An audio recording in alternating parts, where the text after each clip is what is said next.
My name is Jay Jensen. I'm the Southern Region Director with the National Fish and Wildlife Foundation.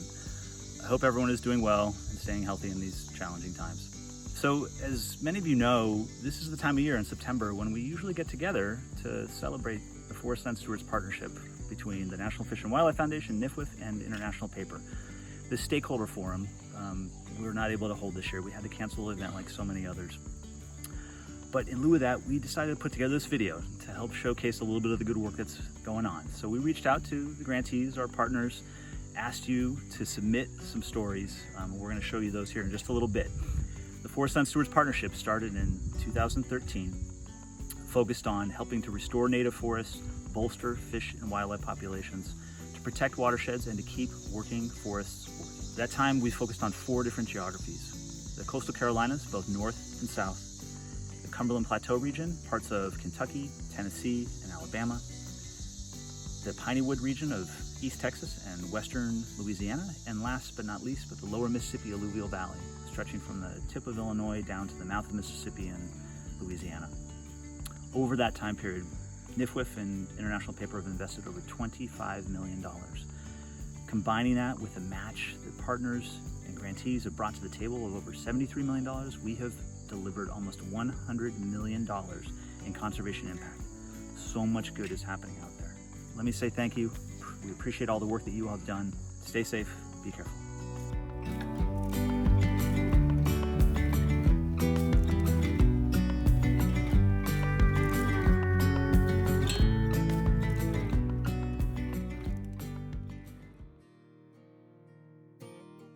Hi, my name is Michael McVeigh. I work for Ducks Unlimited in Louisiana here in the Mississippi Alluvial Valley. What's so special about the Mississippi Alluvial Valley is it's the base or the heart of the Mississippi River watershed. It provides many benefits to humans, wildlife, and our economy alike. Ducks Unlimited has multiple grants and projects with the National Fish and Wildlife Foundation. One is the Louisiana and Arkansas shallow water capacity grants. Another is the land protection grant here for the Mississippi Alluvial Valley. And we also have a grant partnering with Arkansas Game and Fish Commission on both private and public lands. Hi, I'm Bruce Reed with the Mississippi River Trust. I'm here with the yellow-billed cuckoos and prothonotary warblers at Tensas River National Wildlife Refuge in northeast Louisiana. This place, and places like it all throughout the valley, are wonderful sanctuaries from the current chaos of the pandemic. We've been working at places like this throughout the valley for 25 years. At the Trust and at our partners such as the Lower Mississippi River Conservation Committee, we've been busy in recent months, preparing contracts, preparing engineering drawings, and making arrangements to make site visits to some of our project sites in Arkansas and Louisiana and Mississippi. Thanks to the National Fish and Wildlife Foundation and its funding partners like International Paper, we can continue this work for many years to come. Hello, my name is Mark Williams. I'm with the Trust for Tomorrow, and I am with the Mississippi Natural Resource Conservation Service as a wetland restoration specialist. This is a project in Grenada County, and on this project here, we have replaced or are replacing 7 water control structures that are out of date and not functioning properly, and we've rebuilt the levees here at NRCS specs. We're creating over 450 acres of new shallow water wetlands here for wetland dependent species and endangered species, and of course we're fulfilling the requirements of the program, recharging groundwater and flood prevention. My name is Jenny Sanders, Texas Longleaf Implementation Team Coordinator. I'm joining you today from the heart of the Longleaf Ridge on one of our anchor sites, about 150 miles northeast of Houston. This iconic property is a perfect example of what inspires the work that we do. This site is the last place in Texas that a Louisiana pine snake was sighted. It boasts a thriving population of red-cockaded woodpeckers. The plant diversity you see behind me hosts pollinators and a variety of other wildlife. And it's land stewards like the one who owns this property that give me faith that there is hope for large-scale conservation of these iconic landscapes for generations to come. Hello everyone, my name is Tom Sullivan. I'm a wildlife biologist for the National Wild Turkey Federation here in central Louisiana. And we work off the Longleaf Pine Initiative with NFWF. And today we're at a property that's approximately 49 acres. It had a fall site prep burn. Didn't need chemical because it was rather clean after the cut. Most of this will go into a 2 to 3 year burn rotation and will establish and maintain the longleaf pine ecosystem that's here in this historic range. And the goals for this landowner is mostly for timber value and timber market, and some wildlife benefits. And I would just like to also thank NFWF for the opportunity they've given the National Wild Turkey Federation and being able to, convert everything back to longleaf, through this historic range, not only for turkeys, but for quail, RCWs, any of those species like that. And I just want to thank you for that opportunity.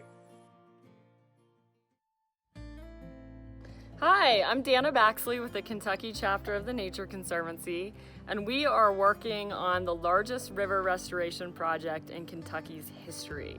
We're working on removing deauthorized locks and dams, and once our project is complete, we'll have 200 miles of free-flowing green river. The Green River is really special. It's one of the most biologically diverse rivers in all of North America for fish and mussels.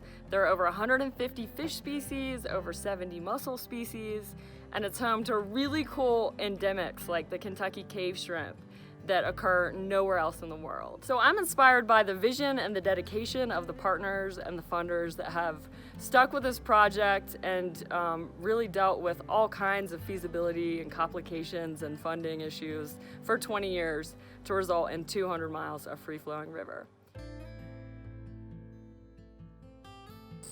I'm Lisa Lord. I'm the Conservation Programs Director for the Longleaf Alliance, and I'm here in the Francis Marion National Forest today, which is in the Seawee Longleaf Conservation Cooperative landscape.